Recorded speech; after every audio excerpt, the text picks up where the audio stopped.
The Johnson's Wax Program with Fibber McGee and Molly.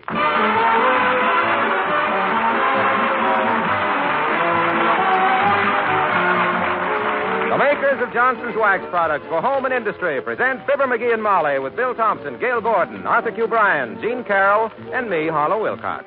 The script is by Don Quinn and Phil Leslie. Music by the Kingsmen and Billy Mills Orchestra.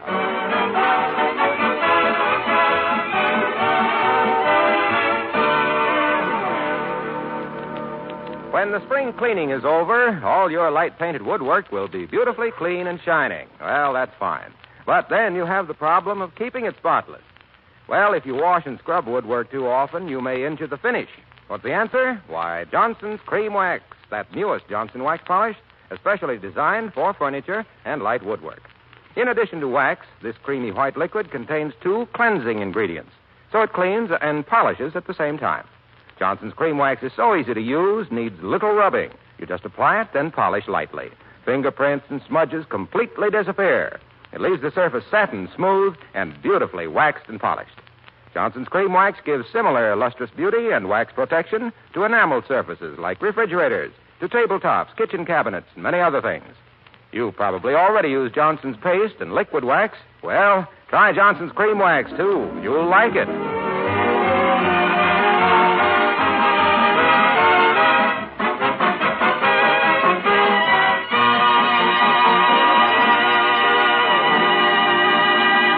Mayor Latrivia of Wistful Vista has just dropped in onto Fibber McGee's.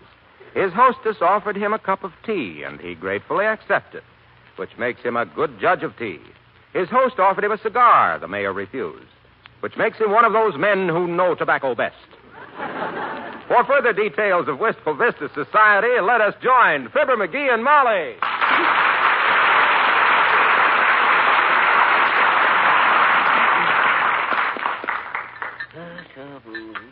Sure you won't have another slug of tea, Mr. Mayor? No, thank you, Molly. I've already had 2 cups. 3. McGee, don't be rude. I'm not being rude. I'm just being accurate. My gosh, I don't begrudge the guy another shot of oolong.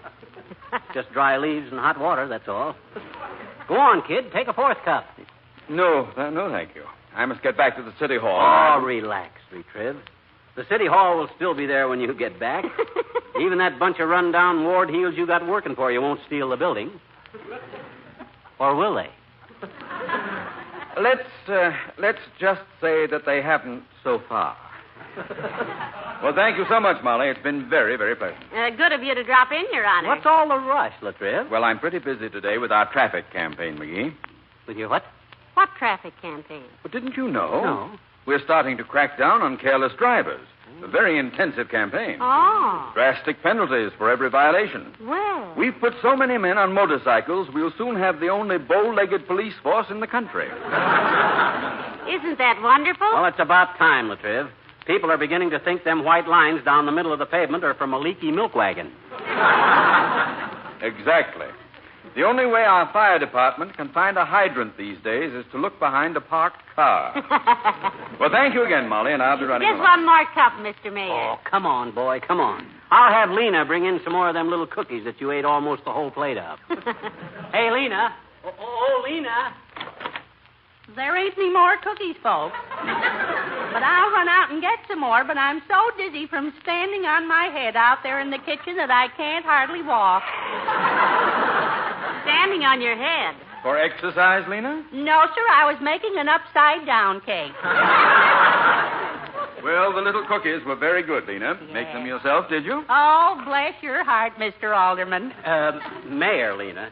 This gentleman is our mayor. You don't say. And him just as common as any of us.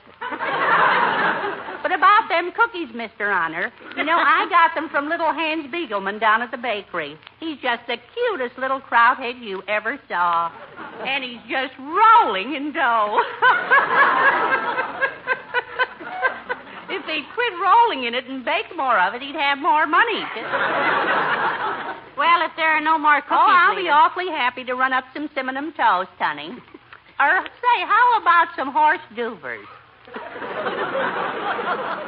You know, like them little anchovies laying on a cracker. No, thanks, Lena. I don't mind a bit, Mr. McGee. I just love to cook and fix things nice for folks. Gracious me, I never even think of serving a lamb chop or anything without garnishing it with a little twig of parsley. Well, thank you, Lena, but I must leave immediately. I have a great deal of work down at the City Hall. Oh, that's all right, Your Highness. You know, far be it from me. You know, I say it always is a swell fella that keeps his work in his head. Or something. You know, particularly a politician. Because goodness knows they do little enough, I always say. You know, my cousin Wilmer was a Republican down south, and he never done a thing. Lena, you know, a Southern Republican he wrote me one time. Lena, he wrote, if you ever have a lot of pencils you want sharpened, go into politics. Everybody has got a knife out for you. Well, I guess this bores you as much as it does me, so I think I'll get back to work. Pleased to meet you, Your Excellency. My mother was a lady like yours, you will ain't loud.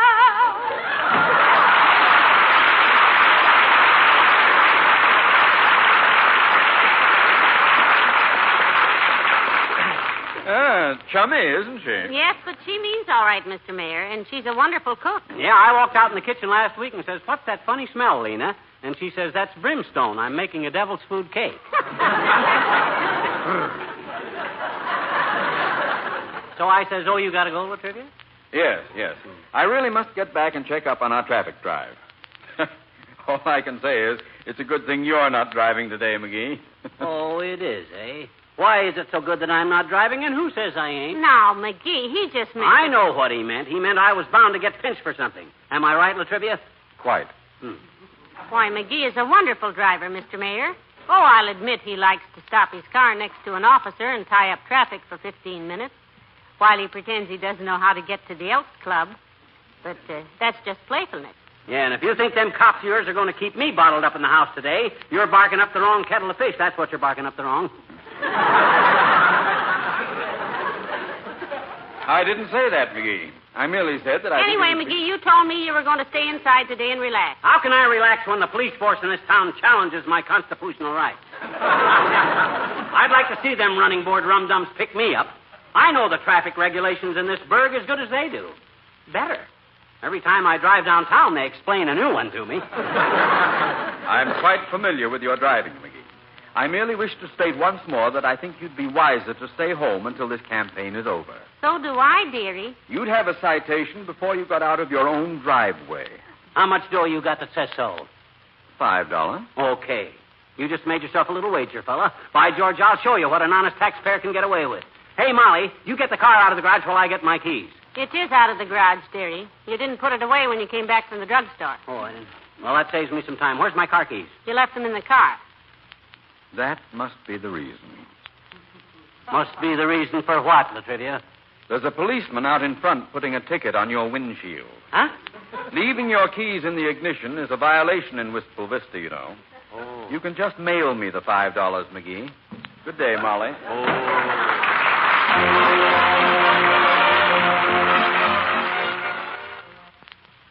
Election Bulletin. In aldermanic runoffs, in the 2nd Ward, Harvey, a Democrat, leads Republican Atkins by 3,000. The 3rd Ward, Republican Carey leads Democrat Washington by 2,000. The 10th Ward, Democrat Pacini leads Republican Wojas by 3,000. 11th Ward, Republican Wall leads Connolly by 2,000. 12th Ward, Republican Kukarski holds 300-vote lead over Democrat Hartnett. In the 13th Ward, Independent Egan holds 2,000-vote lead over Democrat McDermott. In the 15th Ward, Democrat Kovarik leads Republican Wetzel by 7,000. In the 30th, Republican Hughes leads Democrat Upton by 2,000. In the 32nd, Rostenkowski, Democrat, slight lead over Republican Sakowitz. In the 34th, Republican Geisler, a big lead over Democrat Porton. In the 35th, Democrat Orlikowski, a slight lead over Republican Novak. In the 36th, Republican Ringa and Democrat Salella neck and neck. In the 39th, Democrat Brody, a slight lead over write-in candidate Keene, Naaman trailing. In the 40th, Becker leads. The 41st, Immel leads. The 44th, Burmeister leads. The 47th, Holen leads. The 48th, Freeman leads. The 50th, Weber and Hupper are virtually tied.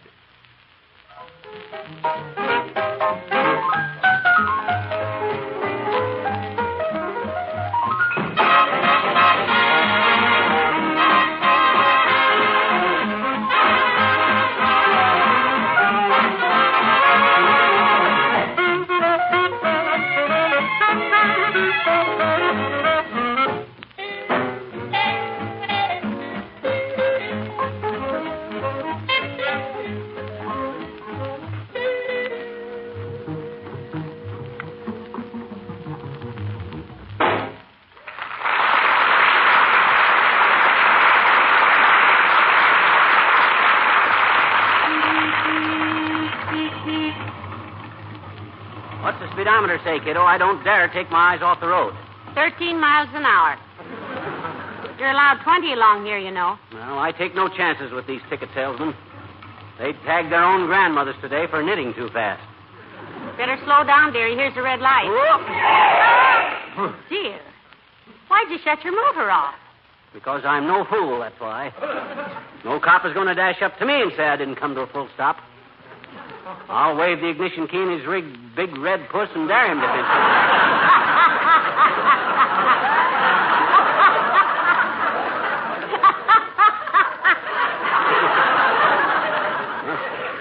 You know, there's a policeman every 10 feet all over town, too. Mm-hmm. I haven't seen so many stars since I fell out of the window while shaking a rug. Me either. It isn't the number of them that annoys me, though. It's their sneaky tactics. They always come up behind you. They never step out in front of a speeding car and The light is green, dearie. Huh? Oh, yes.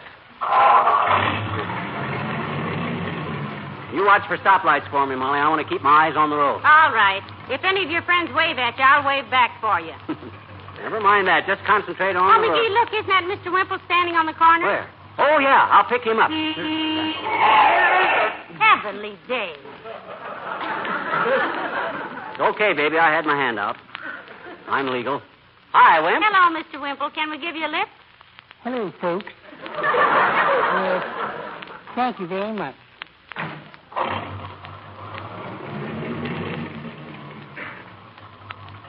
I see you're driving very carefully, Mr. McGee. Oh, he certainly is, Mr. Wimple. You could change tires at this speed. Taking no chances today, Wimp. I even took the seat covers off. They were fast colors. You know, Mr. Wimple, you were smart not to be out in your car today. I understand they got a man this morning for driving under the influence of his wife. Well, they don't get me again today, by gracious. I've had my ticket. I was up early this morning. No kidding, Wimp. Speeding? No, just walking. Walking? You got arrested for walking? Yes, isn't that silly? You see, I was just walking across an intersection, reading my bird book. Your what, Wimp? My bird book. And then it happened. What happened? The traffic policeman came over and asked me what I was doing. I said, nothing, just reading my bird book. He said, reading your what? And I said, my bird book. I'm a bird watcher. And he said, what a coincidence. So am I. I've been watching jays walking all day long, and you're one of them. And here's a ticket, and it'll cost you $5 in cost. Then he blew a blast on his whistle and bawled a bajunior out of a big boy in a Buick.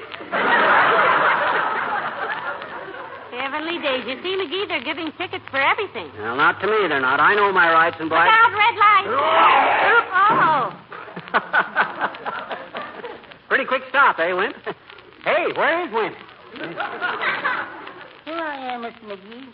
You stopped so quickly I fell off the seat. Didn't you hit somebody? No, Mr. Wimple. Just a stoplight. All right, McGee, it's turning green now. So am I, Mrs. McGee.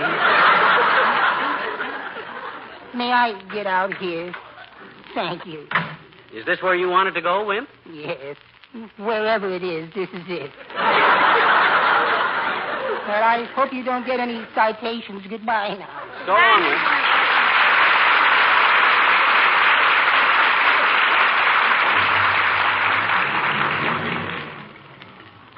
frightened Mr. Wimple a little, dearie. Ah, Pata, I never drove any more careful in my life. That guy gets frightened at card tricks. Well, lots of people are... McGee, your engine is smoking. Why not? It's old enough. I guess driving so slow in second gear kind of heated her up a little. I'll park right here till it cools off. Oh.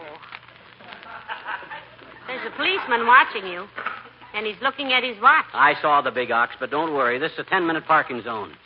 And just so he don't get the idea he's got me buffaloed, I'm going to sit here till here comes Wilcox. Oh, yeah. Hello, Mr. Wilcox. Hi, Molly. Hello, pal. Hi, Junior. Climb in and set a spell. No, thanks. Hey, don't look now, pal, but there are 2 policemen down the street who've got their eyes on you. So what? I'm parked legal. I got 9 minutes left in this zone, and... Hey, did they put the sleeve on you yet, Junior? Yep, over parking. Oh, I've had quite a day today, pal. Yeah, what happened, Junior? Well, the cop was making out my ticket, you see, and he happened to ask me what business I was in. Oh, that was a fatal mistake. So I thought real fast, and I said, I'm in the protection business. Protection business? I said, I sell protection. And he said, oh, a racket guy, eh? Well, let's just go and tell that to the judge, he said. My gosh, that was pretty stupid of you, Junior. Took you down, did he? By the collar of my coat. Heavenly days. You kids should have seen me in that courtroom, pleading my own case. I was dynamite. Uh-oh. Your Honor, I said, what is the greatest institution in America today? The American home, I said. You thought that speech up yourself? Well, I may have read it someplace. I sell protection, I said. Protection for the linoleum in that home. Protection against dirt and dust and dampness with Johnson's self-polishing glow coat. Oh, of all the corny ways... Then I turned toward the women in the courtroom. Picture that beautiful kitchen linoleum, I said, gleaming like new, its colors bright and shining and beautiful as the day you bought it. But how could you... Safe under the protection of Johnson's self-polishing glow coat. Glow coat that you simply pour out, spread around, and let dry for 20 minutes or less. Yeah, but... The finest protection that money can buy. What? Then I took a dramatic pause and waited for someone to speak. Who spoke? The judge said $10 in costs. Well, I'll see you, kids. I'm going down to the Bijou and catch a movie. Yeah? What's there? Lost Weekend. That was there last week, wasn't it? Yep, it's hung over for another week. So long, kids.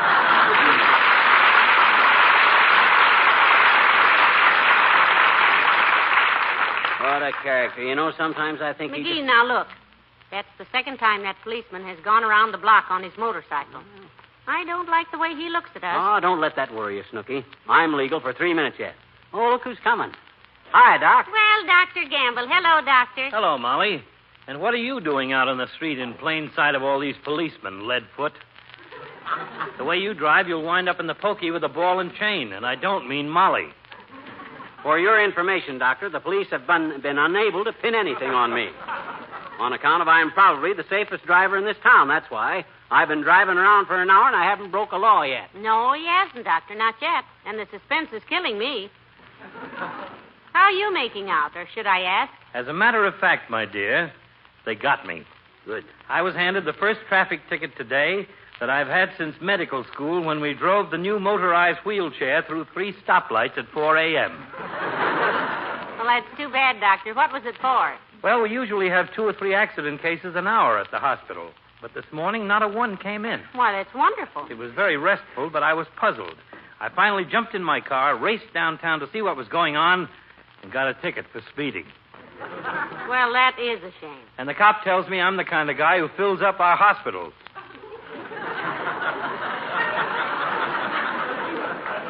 Incidentally, you know you're in a 10-minute zone? I'm watching it, Docky. I'm watching it. Oh. Those blue surge buckaroos will find me harder to pinch than a mirror maid at 40 fathoms.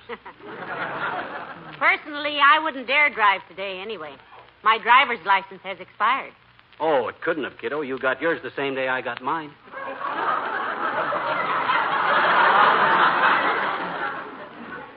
Interesting statement. But, McGee, mine has expired. That means yours has, too. No, you're mistaken, Snooky. Here, I'll show you what I'm... Oh, my gosh. My license. My wallet. I haven't got 'em. I left my wallet at home. Shh, quiet. They'll hear me. Oh, this is great. We've been 9 minutes in a 10-minute zone with an overheated motor, no driver's license, and 3 policemen walking toward us. Huh? Where? Oh, brother. Well, I'll see you later, Doc. I'm getting out of here fast. I mean slow.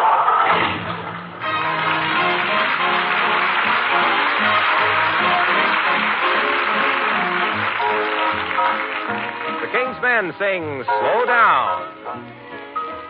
Don't make haste. Haste makes waste. Life's too short already. If you like the likes of me, then steady, steady. You're rushing everywhere, always in a hurry. Take an easy chair, save a lot of worry. What you gonna prove? Always on the move. Slow down, slow down. You're knocking out your brain, burning up the highway. For a little change, won't you try it my way? Think of what you missed, skidding through a kiss. Slow down, slow down, slow down. On the go, just like a butterfly flitting, instead of sitting. Now don't you know I like to take it free and easy, and you're only teasing me. Sorry, dear, but I'm calling this the wind up till you take your time, till you make your mind up. Love was meant to last, baby, not so fast. Slow down, slow down, slow down. When you're gonna learn about the tortoise and the hare, slow down, look sharp. Racing like a rocket never gets you anywhere unless you want to be an angel with a heart. You're driving on your nerve, 90 miles an hour. When you see a curve, easy with the power. Never make a pass, tramping on the gas. Slow down, slow down, slow down. Must you drone just like a bumblebee flitting instead of sitting? You rolling stone, you'll never gather any lovin' if you keep a-shoving me.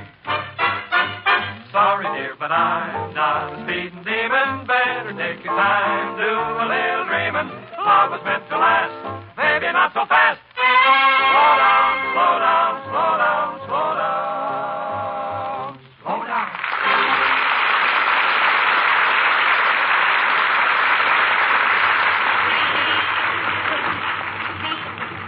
Watch it, McGee. There's a squad car coming up on the left. Smile at 'em, Molly. Smile. They ain't got anything on me that they know of. Smile. Smile wider. I can't smile any wider. My ears are in the way. Here they are, McGee, right next to you. Oh, they are, eh? Oh, hi, boys. Mighty fine job you boys are doing today. Mighty fine. I'll mention you boys to the chief. That was the chief, dearie. Oh. I'd known that. Oh, stoplight. Here, you hold the ignition key till the light turns green. You know, this is pretty silly, McGee. You don't have to shut the motor off at every intersection. I know, but I don't trust myself. But what if you can't get it started again sometime? Then we will get a ticket for holding up traffic. Oh, my gosh, I never thought of that. Give me that key. Here. Dad, Oh, dear. You see what I mean? flooded the distributor, I guess. Guess I'm just nervous. Get that heap out of there, buddy. That light will never get any greener.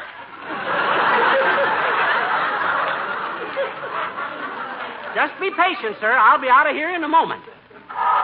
There. Big windbag. Them are the kind of smart guys that ought to get tickets. Not guys like me that stay inside the law. You're perfectly right, dearie, but do you have to see how far inside of it you can get?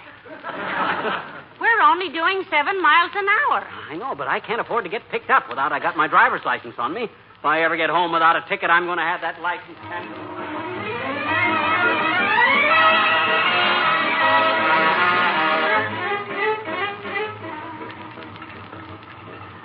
Oh, there's another policeman, McGee, writing out a ticket. For what? I didn't do anything. He can't. Oh, for somebody else. Why, of course. A little jumpy is all. My gosh, I was getting along fine at home this morning till that Latrivia come in there and opened his big fat mouth. I ought not to vote for that guy then. Hey, look, Molly. There's our home. Our own little home, Molly. Oh, pretty, isn't it? Oh, boy, I never been so glad to see that house since the day we won it in that raffle. What's that? What's what? That. It's what you think it is. Can you see it? Maybe it's a fire engine, Molly. Maybe our house is on fire. Wouldn't that be wonderful? I hope it is. What did I do now? Doggone it, I was almost home. He means business, too, McGee. He means business. He's parking his motorcycle right in front of us. Watch your language now, dear. I will. I'll be so mealy-mouthed he won't... You're Mr. McGee, aren't you? You may not know it, but we're having a little safe driving campaign on today. Oh, I know, officer. I think it's wonderful. Oh, yes, he knows it, officer. Somebody mentioned it to us this morning. Well, I was assigned to watch you, McGee. I've had my eye on you all the way home. Well, if I've accidentally done anything wrong, officer, I'll certainly correct it right away. Yes, sir. Just a friendly warning is all I need. It doesn't take a ticket for me to catch I didn't say anything about a ticket, Mr. McGee. I've been watching you for an hour, and you ought to be very happy to know that you won today's Safe Driver Award. I what? You hear that, Molly? I won an award. Safe Driver Award. My goodness, isn't that wonderful? Not that you haven't earned it. I never had such a safe ride in my life. Scares me to death. Now, if you'll just let me take your driver's license, please.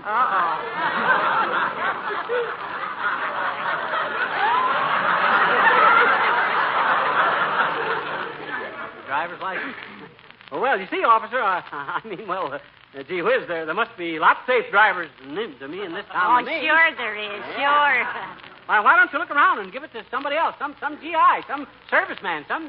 Oh, no, sir. This award's yours. You deserve it. I'd like to paste it right on your license. Just like a gold star on your report card. Well, now, officer, you're in a hurry. Why don't you just let himself paste it on the license himself? Yeah, that's it. I'll take it. I'll paste it on when I get home and get my license off of when I get home. No, just hand me your license and I'll... You might stick it on crooked or something.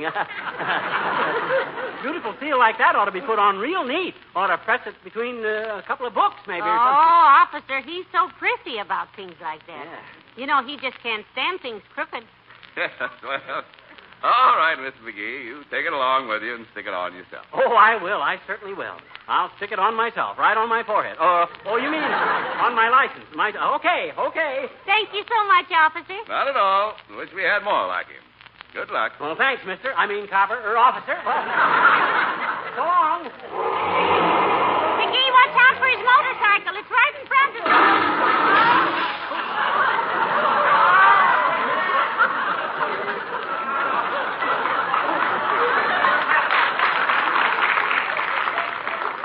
Let's see now. April, May, June.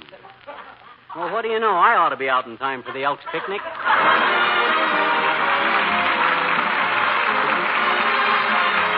Fibber and Molly will return in just a moment. Well, today April showers are just beginning to work on May flowers, and that's very nice. But April showers also bring something not so nice, trouble for your kitchen floor. Wet, muddy feet do track in with the children home from school and the grocery boy. Am I right? Well, that would mean a lot of extra work, wouldn't it, if your floors weren't polished with Johnson's self-polishing glow coat. Of course, if your floors are kept sparkling with a beautiful glow coat polish, you don't have to worry about a little thing like wet footprints. A damp cloth quickly wipes up dirt and spilled things from a glow-coated floor, leaving it clean and shining with colors bright and fresh. And Johnson's glow coat also saves you work in other ways. It needs no rubbing or buffing. Just spread it on the floor and let it dry. In 20 minutes, your floor is protected with a really high, long-lasting polish. Try it, but be sure to ask for the real thing, Johnson's self-polishing glow coat, the floor finish that gives a brighter shine.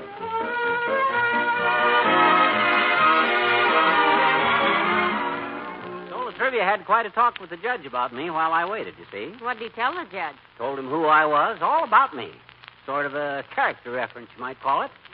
Judge dismissed the case. Well, that's wonderful. Yep. My goodness, I didn't realize what an important person you are around town, did he? Yep. As soon as that judge really understood all about me, he said that any cop stupid enough to park a bike in front of a car I was driving deserved to get run over. Good night. Good night, all. This is Harlow Wilcox, speaking for the makers of Johnson's Wax Products for Home and Industry, inviting you to join us again next Tuesday night. Good night. This is NBC, the National Broadcasting Company.